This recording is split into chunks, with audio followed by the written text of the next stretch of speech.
আসসালামু আলাইকুম ভিউয়ার্স, কি অবস্থা সবার? সকলে কেমন আছেন? আশা করি সকলে ভালো আছেন। তো আমার এই পাখিগুলো দেখতে পাচ্ছেন, এই পাখিগুলোর বয়স আজকে 52 দিন চলতেছে। তো 52 দিন চলছে, তাও এখন পর্যন্ত একটা ডিমও পারে নাই। তো কি সমস্যা হয়েছে জানি না, কিন্তু এখনো একটা ডিমও পারে নাই। তো এইগুলো পাখির একটা ওয়েট দিয়েছিলাম, ওয়েট আসছিল 150 গ্রাম। তো এই ওয়েটে তো ডিম পাড়ার কথা, কিন্তু ডিম পারছে না কেন?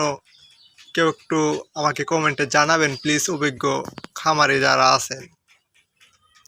আসসালামু আলাইকুম ভিউয়ার্স। তো এইমাত্র বৃষ্টিটা থেমেছে, তো দেখতেই পাচ্ছেন যে এখনও চারপাশ গাছপালা মাটি ভিজা রয়েছে।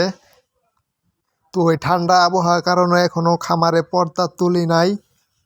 এখন যদি খামারে পর্দাগুলো তুলে দেওয়া হয় তো ঠান্ডা বাতাস কোয়েল পাখির গায়ে লাগবে, তো ঠান্ডা লাগতে পারে। তো বিশেষ করে কোয়েল পাখির বেশি ঠান্ডা লাগে। তো এই ঠান্ডা আবহাওয়ায় যদি খামারে পর্দাগুলো তুলে দেওয়া হয় তো পাখিগুলো ঠান্ডা লাগতে পারে। তো যাই হোক, আমার পাখিগুলো আপনারা দেখতেই পাচ্ছেন। পাখিগুলো বয়স আজকে 52 দিন চলতেছে। তো এই পাখিগুলো যখন 30 দিন বয়স ছিল তখন আমি নিয়ে আসছি। এখন ওই হিসেবে 52 দিন বয়স চলে আসছে। তো এখন পর্যন্ত একটা ডিমও পাই নাই আমি।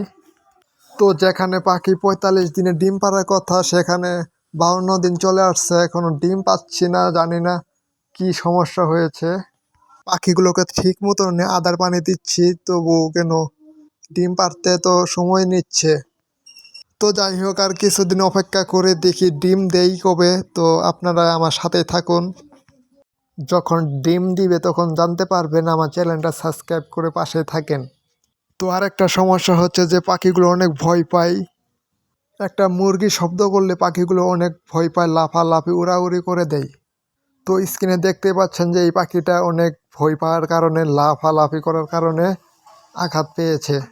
এই পাখিটা ট্রিটমেন্ট করছি, আশা করি ভালো হবে, সবাই দোয়া করবেন। তো আর এইদিকে দেখতে পাচ্ছেন যে আমার পুরাতন পাখিগুলো, এগুলো ফুল প্রোডাকশন রানিং আছে। আলহামদুলিল্লাহ ভালো ডিম পারছে। এখানে 20টা পাখি আছে। এই 20টা পাখির ভিতরে প্রতিদিন 16 থেকে 17, 18টা করে ডিম দেই।